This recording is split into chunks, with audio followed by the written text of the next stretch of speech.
जय हिंद दोस्तों। आज के इस वीडियो में मैं आप सबसे एसएससी जीडी के कट ऑफ के विषय में बात करूंगा और कट ऑफ को बताने के लिए मैं 3 डाटा का एनालिसिस करूंगा। कौन कौन से 3 डाटा? एक आपका रैंक मित्रा का डाटा, दूसरा आपका रैंक गुरुजी का डाटा और तीसरा आपका अंकित सर का डाटा।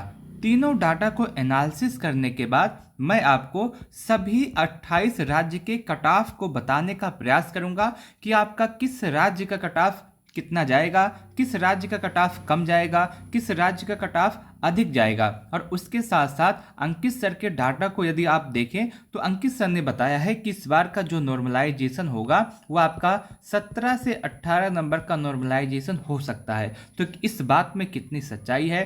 क्या सच में इतना ज़्यादा नॉर्मलाइजेशन होता है या फिर इस बार हो सकता है या फिर नहीं? आपका सबसे ज़्यादा हार्ड शिफ्ट कौन सा है, सबसे ज़्यादा इजी शिफ्ट कौन सा है? इन तीनों डाटा को एनालिसिस करने के बाद मैं आप सबसे बताऊंगा और इस बात का पूरा वादा करता हूं, अगर आप इस वीडियो को देख लेंगे तो आपके मन में कट ऑफ से संबंधित कोई भी डाउट नहीं रहेगा। आपका कोई भी राज्य हो, आप किसी भी कैटेगरी से हो, आप मेल हो या फीमेल हो, सभी के कट ऑफ आपको यहाँ से पता चल जाएंगे। तो आप सभी लोग इस वीडियो को लास्ट तक अवश्य देखिएगा। अगर आपको वीडियो अच्छा लगे तो आप सभी लोग इस वीडियो को लाइक कर सकते हैं। जैसा कि आप सबको पता होगा, इस बार एसएससी जीडी के अंतर्गत 39,481 पदों पे आपकी वैकेंसी आई थी। कितने पदों पे?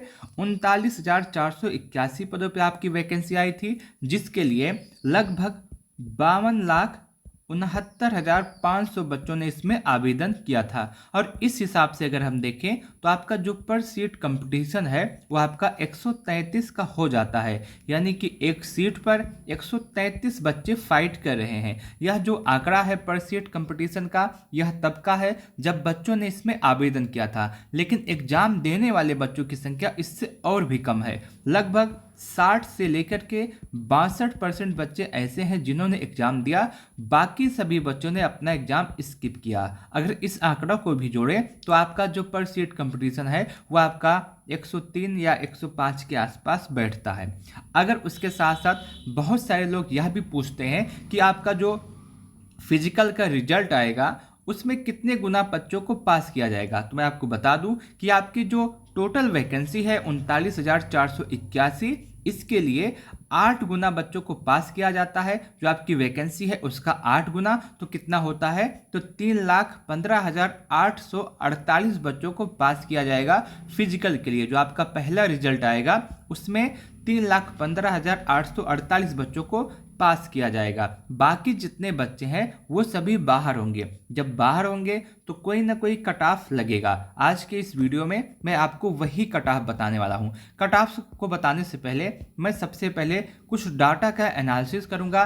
कौन सा डाटा? एक आपका रैंक मित्रा का डाटा जो कि आपका 2,61,000 बच्चों का डाटा है, दूसरा आपका रैंक गुरुजी का डाटा और तीसरा आपका अंकित सर का डाटा। तीनों को एनालिसिस करने के बाद मैं आपको बताऊंगा कि कट ऑफ कितना होगा। सबसे पहले आपके सामने है रैंक मित्रा का डाटा। रैंक मित्रा ने बताया है कि आपके कौन कौन से हार्ड शिफ्ट हैं और कौन कौन सी इजी शिफ्ट हैं। सबसे पहले हम सभी के हार्ड शिफ्ट देखते हैं तीनों डाटा के, उसके बाद सभी के इजी शिफ्ट देखते हैं और उसके बाद हम तुलनात्मक अध्ययन करते हैं।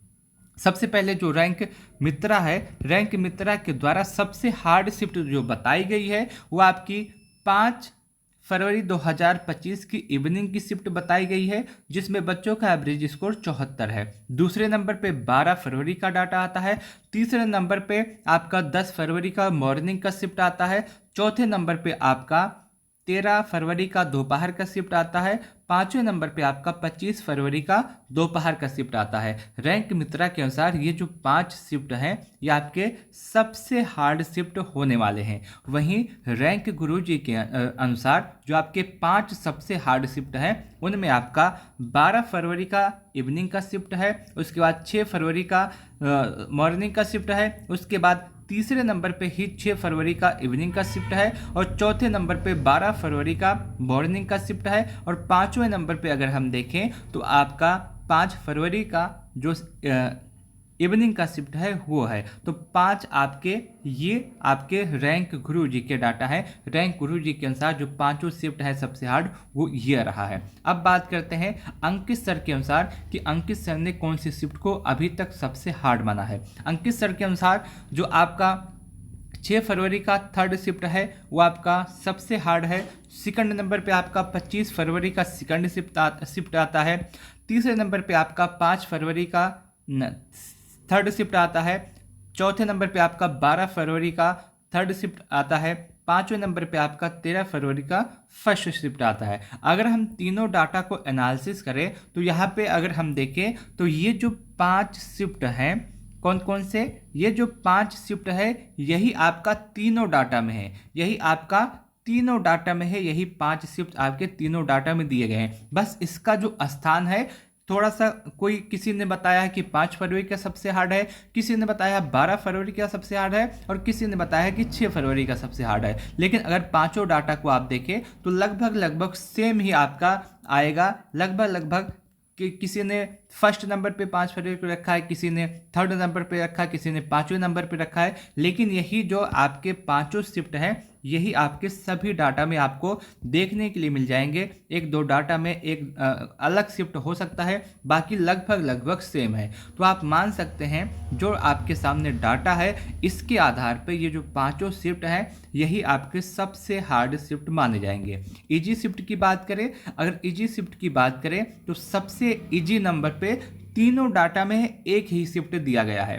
तीनों डाटा को अगर हम देखें तो तीनों डाटा में एक शिफ्ट को ही सबसे इजी शिफ्ट माना गया है। वो आपका 25 फरवरी का इवनिंग का शिफ्ट है, जिसमें बच्चों का एवरेज स्कोर किसी में 92, किसी में 98, किसी में 100 प्लस है।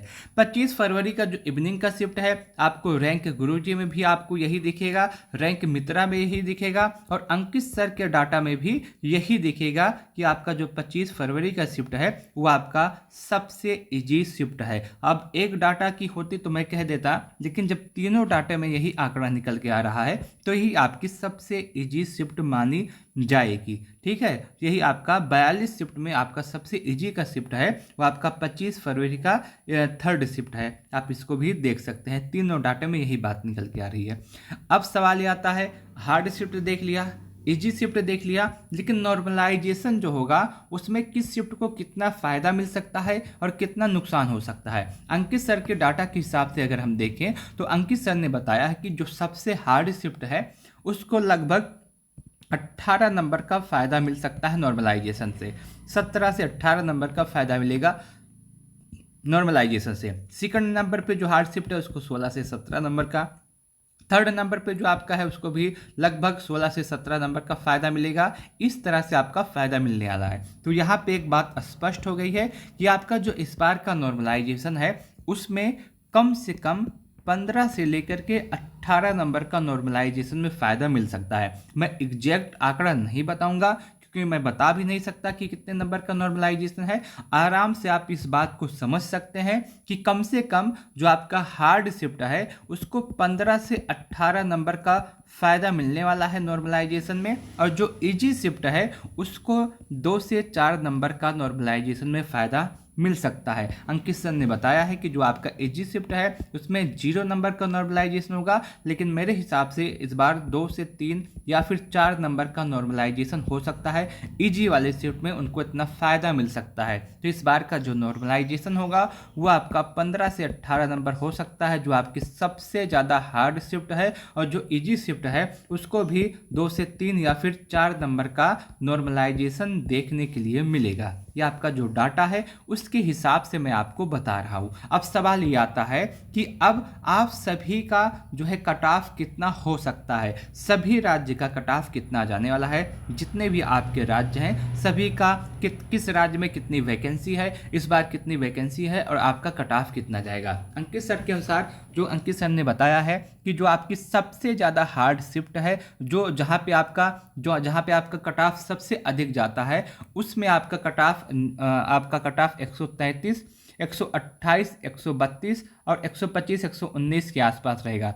सबसे अधिक कट ऑफ जाने वाला जो राज्य है उत्तर प्रदेश है, राजस्थान है, हरियाणा है, मध्य प्रदेश है, बिहार है, झारखंड है। यहाँ सभी आपका कट ऑफ थोड़ा सा अधिक जाता है। और इस बार इन राज्यों में अंकित सर के अनुसार 133 से लेकर के 119 के आसपास कट ऑफ रहेगा। और आप यकीन मानिएगा, ये जो कट ऑफ है ये नॉर्मलाइजेशन के बाद का कट ऑफ है। कितना है? नॉर्मलाइजेशन के बाद का कट ऑफ है। यदि आपका स्कोर इस समय 120 या फिर 122 के आसपास है तो आप बिल्कुल सेफ हैं, आपको कोई भी परेशानी नहीं होगी। यदि आपका जो रो मार्क है 120 से लेकर के 122 के आसपास है तो आप सेफ हैं, क्योंकि नॉर्मलाइजेशन के बाद आपका जो स्कोर है वो 130 प्लस हो जाएगा और 130 प्लस में आप बिल्कुल सेफ रहने वाले हैं। मेरे अनुसार जो आपका कट ऑफ जा सकता है वो आपका नॉर्मलाइजेशन के बाद 128 से 130 के आसपास रहेगा नॉर्मलाइजेशन के बाद। और रो मार्क की बात करें तो उसमें आपका जो कट ऑफ है वो आपका 120 से 122 के आसपास रहेगा। ये उन राज्यों का कट ऑफ है जहां पे आपका कट ऑफ सबसे अधिक जाता है, जिसमें आपका उत्तर प्रदेश आता है, बिहार आता है, दिल्ली आता है, मध्य प्रदेश आता है, हरियाणा आता है, उत्तराखंड आता है। इन राज्यों का जो कट ऑफ है वो आपका इस बार इतना ही रहेगा।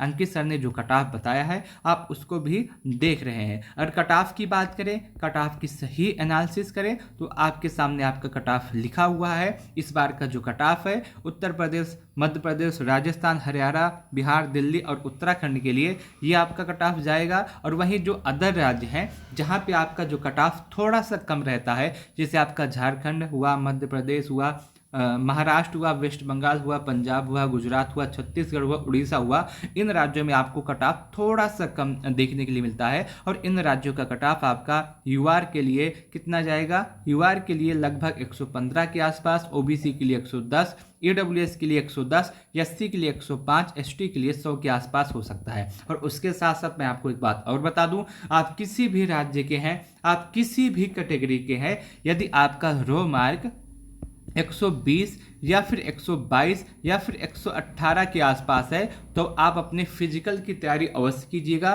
क्योंकि अभी आपके एग्जाम में नॉर्मलाइजेशन है और किसी को नहीं पता कि आपको नॉर्मलाइजेशन में 10 नंबर का फ़ायदा हो या 12 नंबर का फ़ायदा हो या फिर 18 नंबर का फ़ायदा हो। इसलिए आपका किसी भी राज्य से हैं, आप किसी भी कैटेगरी के हैं, यदि आपका रो मार्क 118 से लेकर के 122 के आसपास है तो आप अपने फिजिकल की तैयारी अवश्य करते रहिएगा।